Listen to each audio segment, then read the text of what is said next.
Welcome back. Now it's time for a review of what's making the headlines in the papers this morning. Now let's bring in Arise analyst, Dr. Constance Ikwoku. Good morning, Dr. Constance. Hey, morning. Happy Friday. End of the week. End of the week. Our favorite day. Yeah.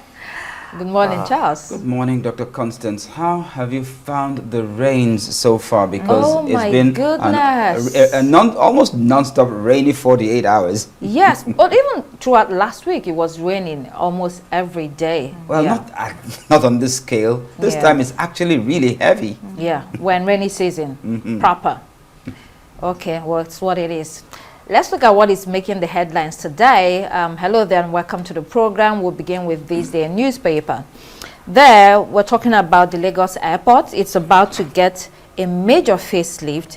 In fact, this is more than a facelift. In this report, the Minister of Aviation and Aerospace Development, Festus Keyamo, tells us that the Terminal 1 of the airport will be entirely knocked down and rebuilt. So here it says FG approves 712 billion naira for full rehabilitation of Lagos Airport Terminal 1. The minister goes on to disclose the government is done with patchwork and that this will be thorough. This amount also covers expansion of Terminal 2, including the construction of a new apron, access roads, bridges, and related works. You know, it's about time. You know, citizens have always been critical of the state of our infrastructure, airport infrastructure, as well as the quality of services that not only Nigerians, foreigners get at those airports. For a developing country such as ours, a modern, efficient airport enhances the country's image, attracts investments, and it also facilitates trade with the movement of both goods and people. And besides, Lagos Airport, as we know, is the gateway to the country's commercial city, a city that is the second largest city economy in Africa. So this is a good development, Charles. Come to think of it, I remember there was a time I traveled from, the Lagos International Airport and had a stopover at the airport in Casablanca, Morocco. The difference was, it was amazing. Night and day. Exactly. I mean, it was like a beehive of activity, very well organized. And I said, this is Nigeria. My goodness. So whatever upgrades are being carried out on those airports, whether the domestic or whether the international wings, at least let us try to approach international best practices. 712 billion naira. Well, of course, that's a very princely amount.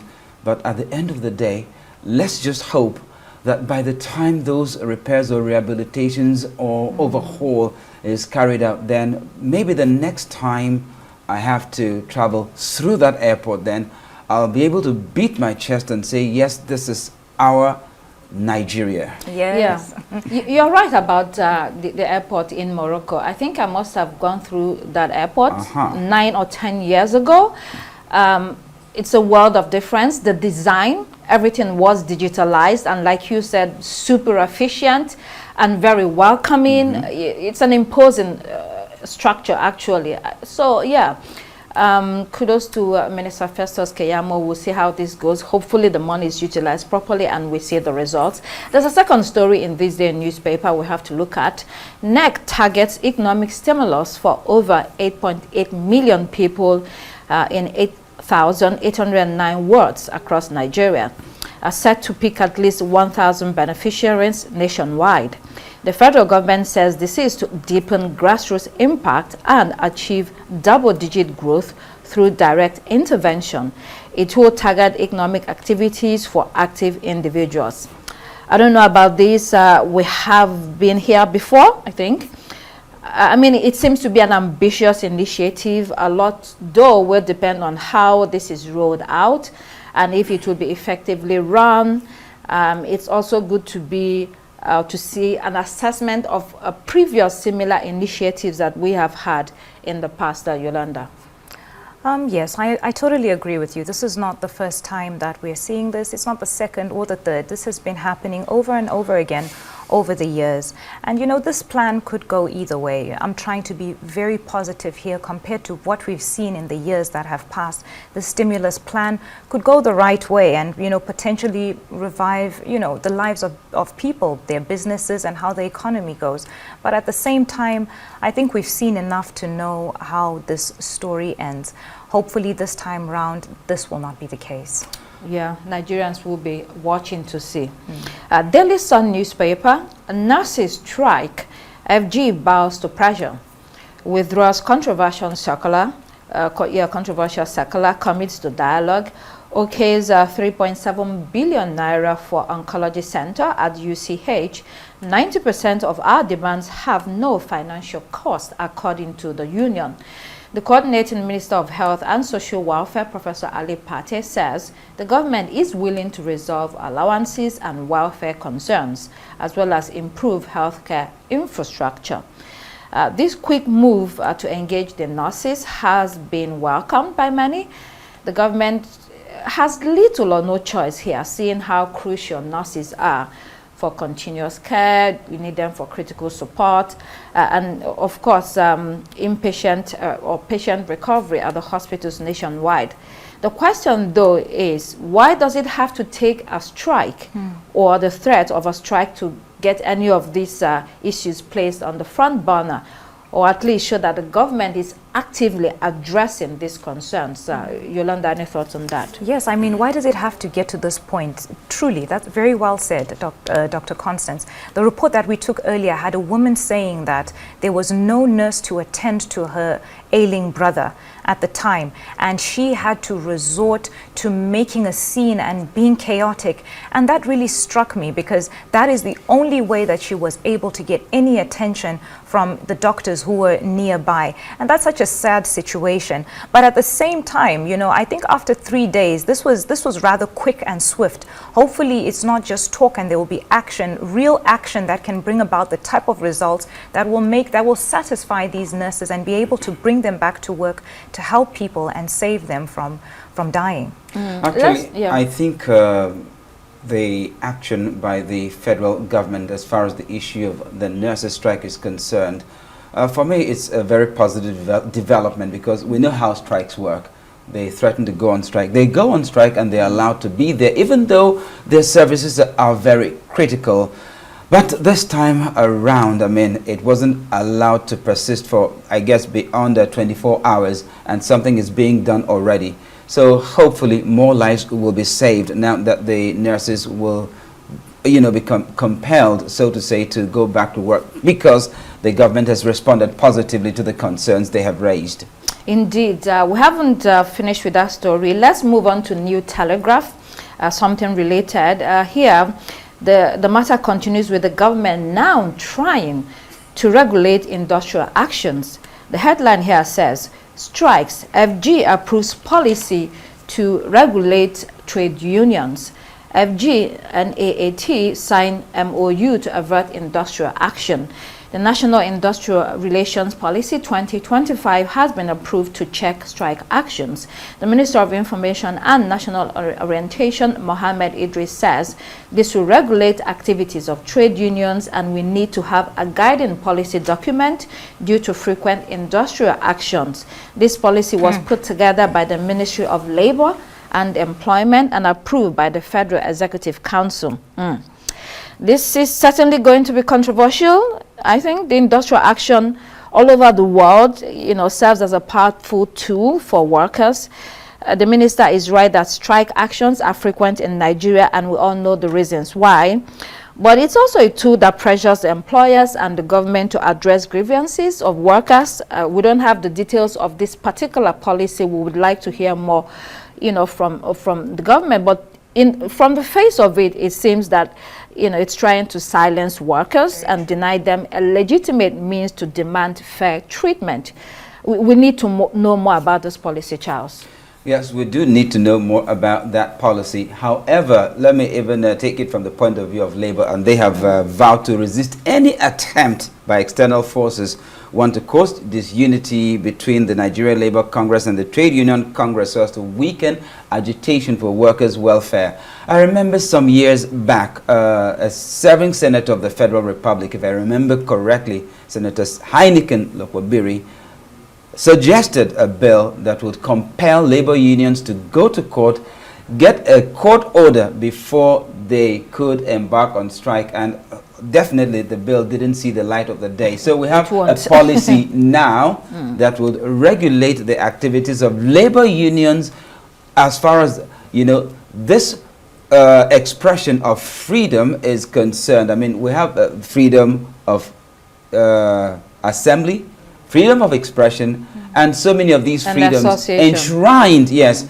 in the Nigerian Constitution. And I guess anything that would impinge on these freedoms would actually be going against the Constitution. So I just hope that that policy does not run foul of the Nigerian Constitution in trying to regulate how labor unions go on strike. Okay, Daily Independent, Tinubu charges governors on resources trickling down to grassroots. The president met with governors Thursday under the auspices of the National Economic Council, where they discussed growing inequality in resource allocation. This has become a topical issue following those allegations of exclusion from the North and revelations of the amount of resources going to states. I mean, we just had a guest that talked about, you know, those issues that have been in the papers. And if you listen to the governor of Kaduna State, Ubasani, yesterday on Arise Prime Time, he laid the blame on the doorsteps of the state chief executives, not saying the federal government doesn't have its responsibilities, but there's no gainsaying that the governors serve as a bridge between national policies and local communities, and they have to do more. Yolanda, do you want to take on this? Yes, brief sure. comment, yes. You know, I think Nigerians generally are very tired and exhausted with the situation that's going on in the economy. So for the president now urging state governors, you know, to ensure that the resources allocated get to the everyday person, I think as well he's alleviating that pressure from himself as well. Earlier we spoke about this in, you know, as we touched on the earlier report where we spoke about the stimulus for 8.8 million people, and as well when we had the interview earlier when we were asking about how, you know, the governors take responsibility for what is happening in their different states. So, you know, let's see how this goes around, but yeah, it looks like he's kind of alleviating a bit of that pressure from himself and saying, you know what, let's share the responsibility and see what we can do for our people. Well, I think the presidency has a point, or the president has a point there, because most times we do not actually put the governors under scrutiny. Maybe in the states they actually regulate freedom of expression a lot. I mean, it's something that is not being brought to the front burner. And then secondly, they actually take charge of the resources of the local governments, even though there is a law in place that actually makes for autonomy of local governments, but that is not yet, you know, in practical terms. So the governors do actually have a lot of resources and a lot of responsibilities, and I think it's time to start putting them under the spotlight as well. Well said. The Punch newspaper quickly, Nigeria-Ghana hold talks over anti-Nigerian protests. The talks were held in Accra, Ghana on Wednesday during the visit of Minister of State for Foreign Affairs, Ambassador Bianca Odumegwu Ojukwu. She was on a fact-finding mission. She met with the Ghanaian Minister of Foreign Affairs, community leaders, individuals, and other government officials. In this report, we note that the situation has calmed down. One of the good outcomes of this meeting is that the Ghanaian Minister of Foreign Affairs has assured that everyone in the country, citizens and non-citizens, are protected or will be protected.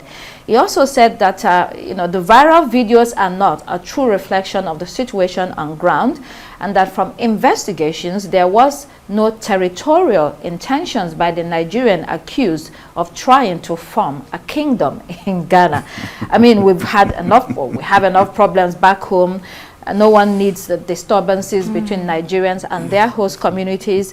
And it is also noteworthy that the president moved quickly to send, you know, the Minister Ojukwu, to handle this situation.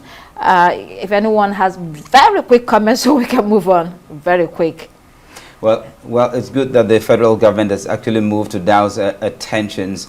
I actually found it very amusing when, you know, they made a very big deal about an Igbo man in Ghana actually trying to take responsibility of the Igbo people there. But, you know, the way they look at the issues of royalty and monarchy in that country is very different from the way we look at it here in Nigeria. So, you see, it was like a storm in a teacup because they were looking at it from the point of view of the man was actually trying to take territory.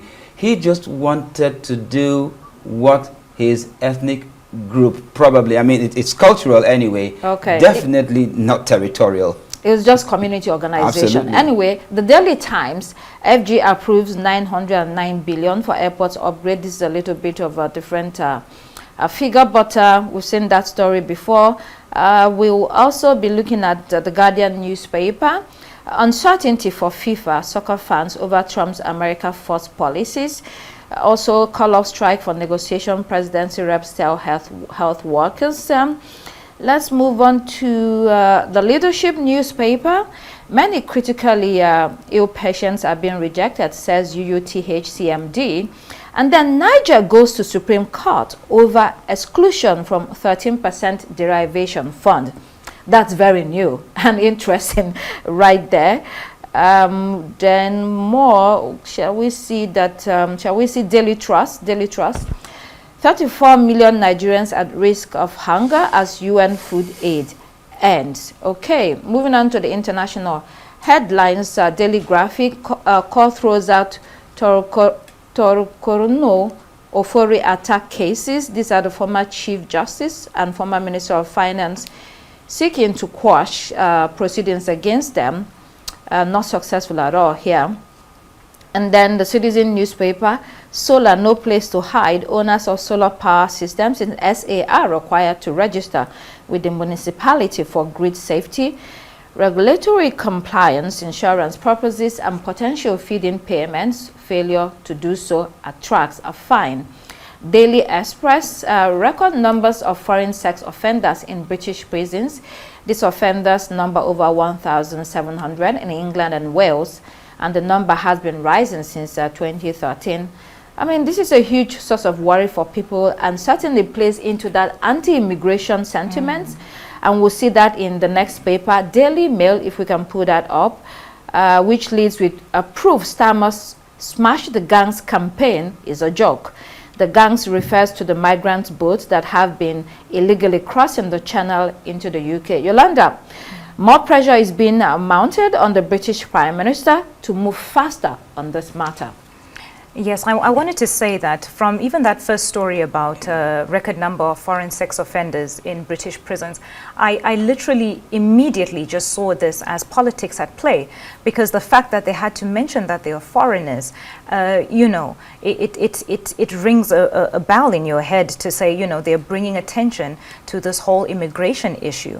But as well, when you read the report, that's not the only word that is somewhat jarring.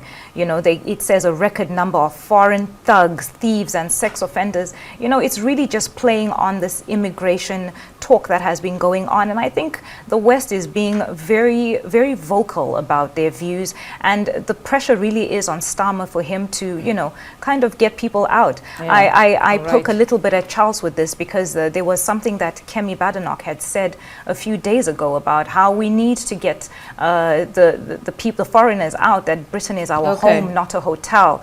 So I found that a bit interesting, and it does tie in with this story at the same time. All right, very quickly, the Guardian newspaper, the mathematics of starvation, how Israel caused a famine in Gaza. And I mean, that situation is reaching a crescendo. Finally, the Daily Telegraph, Trump wants drugs giants to raise prices abroad in threat to NHS. I mean, fresh round of war he's pulling up right there. Okay, we'll have to leave it there. That's all we can take on the newspaper review on this Friday morning. Thank you so much, Dr. Constance, for leading today's newspaper review. No guest today, but I guess we did fine enough. We did. That's all we have time for here on Daybreak. I'm Charles Eruka. It's goodbye from me.